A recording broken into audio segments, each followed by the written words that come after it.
નમસ્કાર મિત્રો, આજે આપણે ધોરણ 7માં બીજું યુનિટ શરૂ કરવા જઈ રહ્યા છીએ, જેનું નામ છે સ્ટેપ બાય સ્ટેપ. અને તેમાં જે આપણું મેઇન પાર્ટ છે, મેઇન લેસન છે મેગા રાઇડ એક્ટિવિટી 8, તે ભણીશું.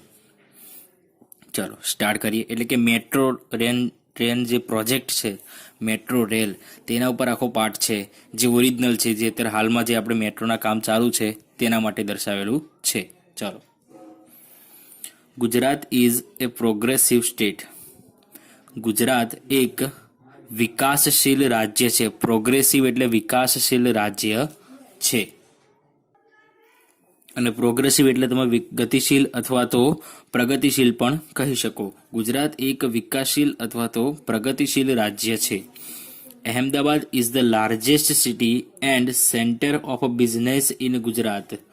અમદાવાદ એ ગુજરાતનું સૌથી મોટું અને ધંધા માટેનું મહત્વનું મુખ્ય કેન્દ્ર છે. અમદાવાદ એ ગુજરાતનું સૌથી મોટું શહેર છે અને બિઝનેસ એટલે કે ધંધા માટેનું મુખ્ય કેન્દ્ર સ્થાન છે. Gandhinagar is the capital of Gujarat. Gandhinagar is the capital of Gujarat. Gandhinagar એ ગુજરાતની રાજધાની છે.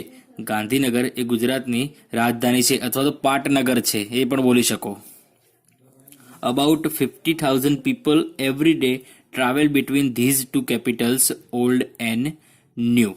એટલે કે આખા દિવસમાં આશરે 50,000 જેટલા લોકો આ બે શહેરો વચ્ચે આવન જાવન કરે છે, મુસાફરી કરે છે. So we need a good transport facility. So we need a good transport facility.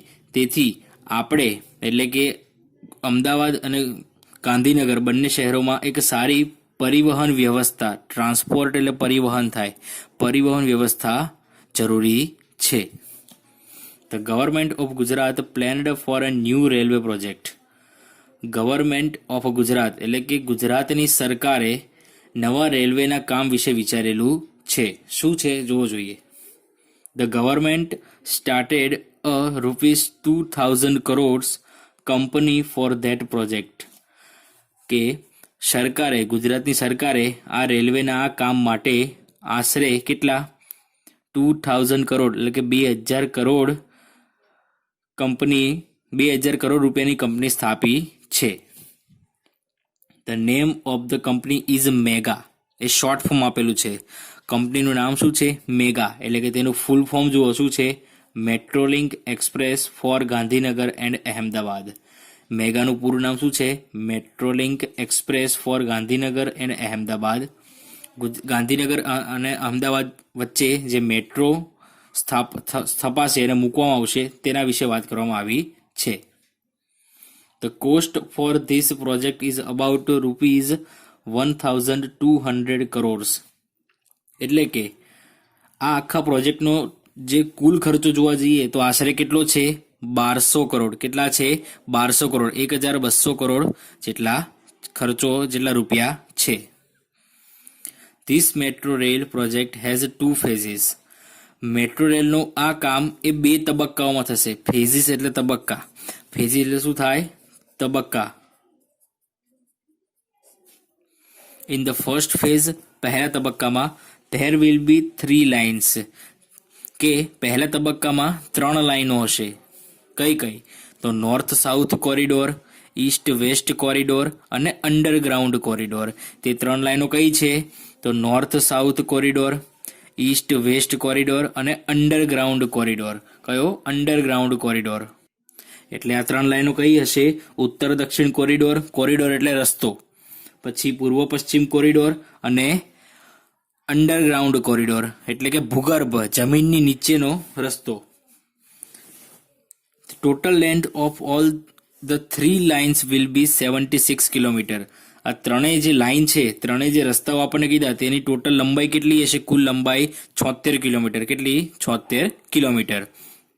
The north south corridor will connect Ashram road to Gandhinagar. North south એટલે કે જે ઉત્તરથી દક્ષિણનો કોરિડોર છે, જે રસ્તો છે, તે આશ્રમ રોડ અને ગાંધીનગરને જોડશે. This corridor will be 32.65 meters long. અહીં જુઓ તમને મીટર્સ આપ્યું છે, આ મીટર્સ નથી કિલોમીટર્સ છે, આ મીટર્સ નથી, આ કિલોમીટર્સ છે, કે આ જે રસ્તો છે તે આશરે 32.65 કિલોમીટર લોંગ એટલે કે લાંબુ હશે. આ કિલોમીટર છે, મીટર્સ નથી. It will start from APMC Vasna on a national highway 8A, કે આ રસ્તો ક્યાંથી શરૂ થશે તો એપીએમસી વાસણાથી, કે જ્યાં નેશનલ હાઈવે કે રાષ્ટ્રીય ધોરીમાર્ગ 8A છે ત્યાંથી શરૂ થશે. It will pass through Vasna Paldi VS hospital and town hall. It will pass through Vasna Paldi VS hospital and town hall, એટલે કે આ જે રસ્તો છે તેમાં વચ્ચે કઈ કઈ જગ્યાએથી પસાર થશે તો એ વાસણા પાલડી VS હોસ્પિટલ અને ટાઉન હોલ વાળા રસ્તેથી પસાર થશે. This line will cross the east-west corridor at Income Tax Junction. This line will cross the east-west corridor at Income Tax Junction. એટલે કે આ જે લાઈન છે તે ઇન્કમ ટેક્સ જંકશન પર પૂર્વ પશ્ચિમ કોરિડોરને મળશે. આ જે લાઈન છે ધીસ લાઈન એટલે કઈ નોર્થ સાઉથ કોરિડોર જે લાઈન છે તે ઇન્કમ ટેક્સ જંકશન પર પૂર્વ પશ્ચિમ કોરિડોરને મળશે, ત્યાંથી પસાર થશે. It will turn a little left near Koba circle and will run towards Gandhinagar. ત્યારબાદ તે કોબા સર્કલથી થોડી ડાબી બાજુ વળશે અને ગાંધીનગર તરફ જશે. There are 2 more junctions on this line, કે આ જ રસ્તા ઉપર બીજા 2 જંકશન આવશે. કયા? Infocity and gift city. કયા 2 બીજા સ્ટેશન આવશે? ઇન્ફોસિટી અને gift city. There will be 31 stations on this corridor, એટલે કે આ કોરિડોર ઉપર આ કોરિડોર ઉપર 31 જેટલા સ્ટેશન આવેલા હશે. નાવ let us go on the east west corridor. ચાલો હવે આપણે ક્યાં? ઈસ્ટ વેસ્ટ એટલે કે પૂર્વ પશ્ચિમ કોરિડોર તરફ જઈએ. It will start from Kalupur, તે કાલુપુરથી શરૂ થશે. It will run through the main areas of Ahmedabad, કે આ જે રસ્તો છે કે જેની ઉપરથી ટ્રેન નીકળશે તે અમદાવાદના જે મુખ્ય વિસ્તારો છે ત્યાંથી પસાર થશે. Then the line will turn south towards IT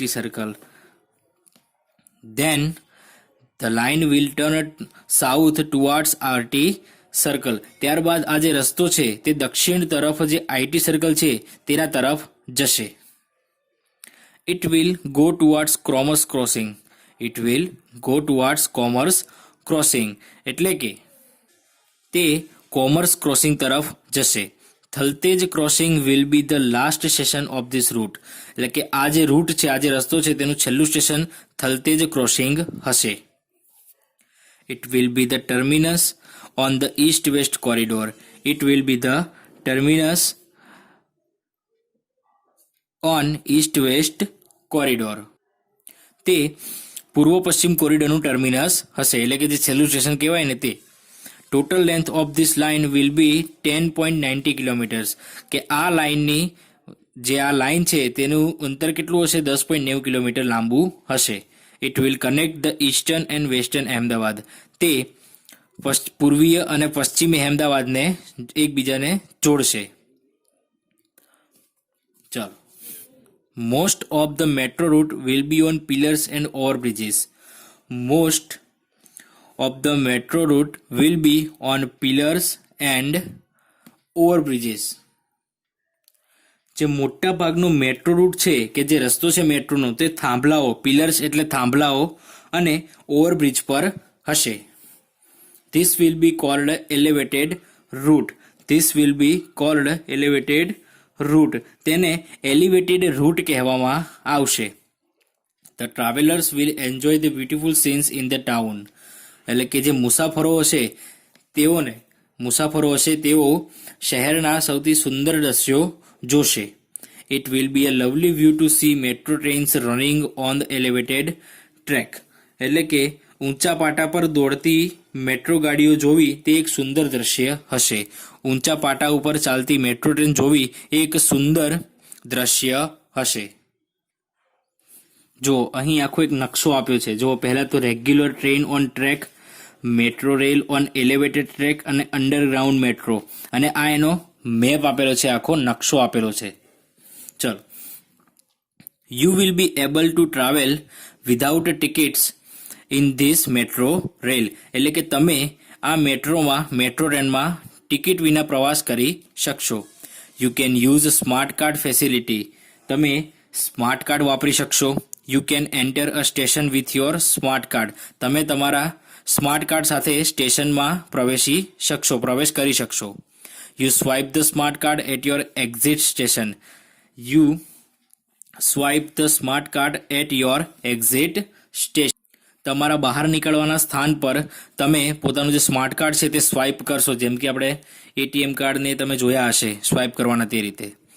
the system will automatically count the travel charges. એટલે કે જે પદ્ધતિ મૂકવામાં આવી છે તે તેની જાતે જ જે મુસાફરીનો ખર્ચો ગણી લેશે. The trains will run without drivers.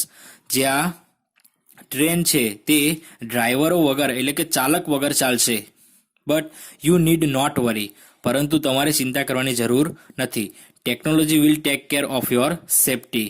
કે જે તકનિક છે, ટેકનોલોજી છે, તે તમારી સુરક્ષાની પૂરી કાળજી રાખશે. સીબીટીસી એટલે કે communications based train control signalling technology will make your travel safe. એટલે કે સીબીટીસી જે સિગ્નલિંગ ટેકનોલોજી છે એ તમારી મુસાફરીને એકદમ સુરક્ષિત બનાવશે. All the metro cars will be air conditioner. એટલે કે દરેક મેટ્રોનો જે ડબ્બો હશે તે એસી વાળો હશે.